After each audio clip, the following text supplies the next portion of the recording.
Ertuğrul'un sözleriyle ahalinin aklı pek karışmıştır. Ben yarın beylerle konuşacağım. Sen de hatunlarıyla konuş. Bir ağızlarını yokla bakalım. Beyler reylerini kime verecekmiş? Merak etmeyesin. Yarın avratlarla bir konuşurum. Ne yap ne et. Buna müsaade etme Sercan. Belli ki hepsinin aklı karışmıştır. Ben Ertuğrul'un beyhude heveslerine otağımı bırakmam. Bugün bana kızan Ertuğrul, iş işten geçtikten sonra bana hak verecek. Sağ olasın hatun.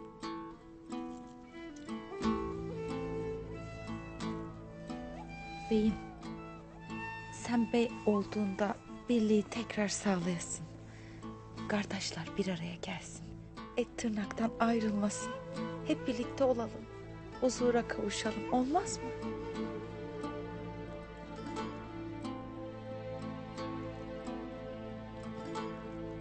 Ertuğrul Bey, Halime, sen bey olduğunda bizimle gelecekler değil mi? Onları ikna edeceksin. Ahalinin ahvalini görecek, hakikati görecek hatun. Görecek ve haddini bilecek. Ona kızsam da, öfkelensem de o benim kardeşimdir. Lakin ben obamın, otağımın bütünlüğü için elimden geleni yapacağım.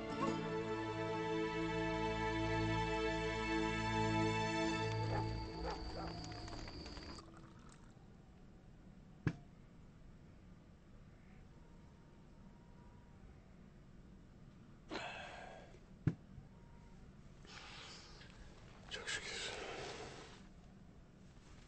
Her daim yanındayım Ertuğrul.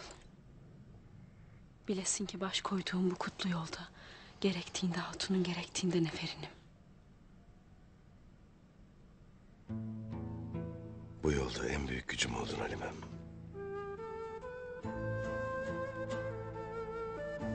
Sen mazlumun, masumların, kayıların kabul olmuş duasısın Ertuğrul.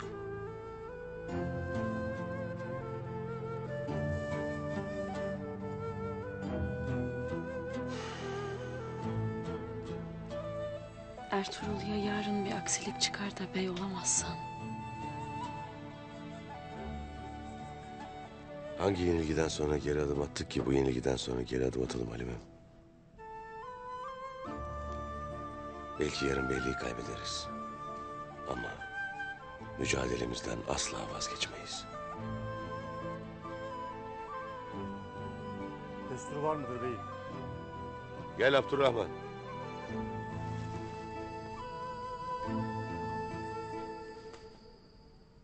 Bir şey getirdim beyim. Şöyle koy Abdurrahman.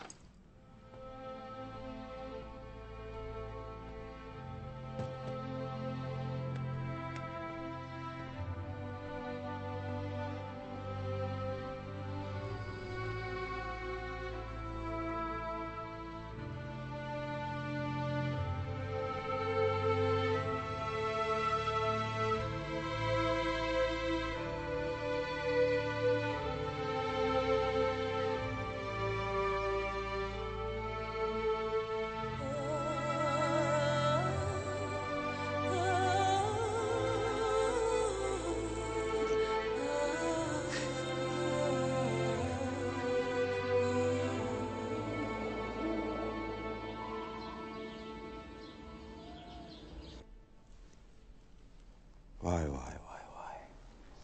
Desene ilahi adalet tecelli etmiş o vakit.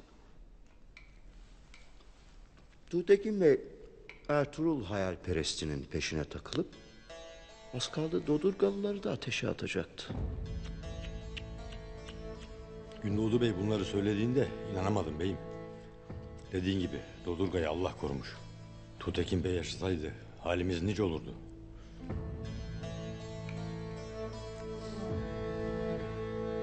Dodurgalıların istikbali için ne ettiysem kayılar için de aynını ederim elbet.